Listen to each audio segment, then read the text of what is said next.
Bonjour, mon nom c'est Robert Blake. Je suis l'auteur de deux contes à saveur philosophique. Le premier, c'est le voyage. Le second, c'est Kayak. Philosophique parce que chez les adultes, ça les fait travailler, mais pour les enfants, c'est principalement de l'imaginaire.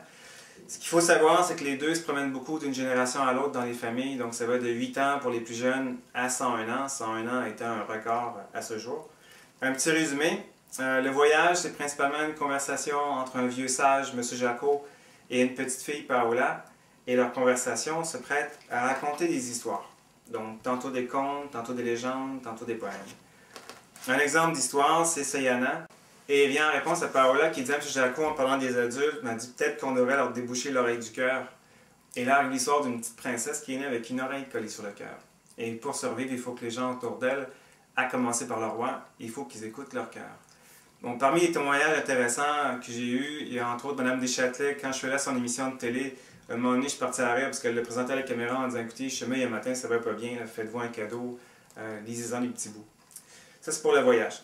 Dans le cas de Kaya, ce que ça raconte, c'est le premier séjour de M. Jacot sur l'île de Cole, au large des côtes d'Irlande. Sur place, il fait la rencontre de Larin, un lutin, qui en première partie lui raconte toute une série de légendes entourant la création du monde. Et là, vous allez apprendre avec Larin pourquoi on est passé d'une semaine de 9 à une semaine de 7 jours, ou pourquoi les enfants naissent avec les yeux brillants, et que certains, malheureusement, perdent leurs yeux brillants en vieillissant. Et en deuxième partie, c'est M. Jacot qui, pour se mériter une plume d'aigle, doit terminer d'écrire une histoire qu'il a commencé à écrire il y a très longtemps, mais sans jamais la terminer au grand désarroi du monde de l'imaginaire. Et c'est l'histoire de Kaya, un jeune enfant aux yeux brillants. Donc, parmi les témoignages intéressants, il y a Ima, la chanteuse, qui l'a présenté comme un des deux livres les plus marquants de sa vie, avec L'Alchimiste de Paulo Coelho.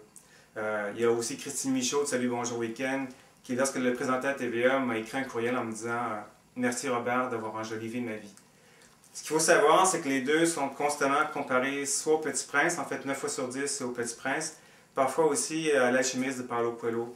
Tant ce qu'il faut savoir, c'est que par rapport à Coelho, ce que j'écris, c'est beaucoup plus enfantin dans le ton, donc plus accessible pour les enfants. Parmi les témoignages intéressants que j'ai reçus en séance de signature, j'en ai reçu beaucoup. À un moment donné, il y a un grand-père qui vient voir et en pointant le voyage, il me dit « Robert, il dit, tu m'as dit que ma petite fille de 10 ans aimerait ça. » Il dit « Gay, il dit, elle a trippé. » Puis il dit « Moi, j'ai lu lui. » Puis il dit « Moi aussi, j'ai trippé. » Ou encore, il y a une dame en séance de signature, elle me dit « Je suis en train de lire votre livre. » En pointant Kaya. Je lui demande « Où est-ce que vous avez entendu parler? » Ben, elle dit « C'est un de mes élèves qui me dit « Il faut absolument que tu lises ce livre-là. » Et c'était un élève de 5e année. Ou encore, toujours par rapport à Kaya, il y a une petite fille, à un moment donné, elle vient me voir, elle avait les yeux brillants. Et elle me dit, j'ai lu ton livre, en pointant Kaya. Et moi, je la regarde, je dis comme ça, à cette heure, tu sais pourquoi tu as les yeux brillants? Là, elle me regarde, elle fait comme, ouais. Là, il y avait le grand-père à côté qui, lui, voulait savoir pourquoi. Chez le grand-père, vous lirez le livre. Je sais qu'il y a une animatrice télé, je ne peux pas savoir laquelle, parce qu'on me l'a raconté, moi, je n'ai pas été avisé, mais qui avait présenté le voyage de Kaya comme étant une lecture exceptionnelle pour ce qui est d'une lecture parent-enfant. Donc voilà, c'est vraiment une lecture qui se partage d'une génération à l'autre. Autre note intéressante aussi, bon, je pense que parce que j'ai une écriture qui est assez visuelle, j'ai eu beaucoup de témoignages de gens qui, soit enfants ou adultes, là, normalement n'aimaient pas lire, qui se sont surpris à passer au travers.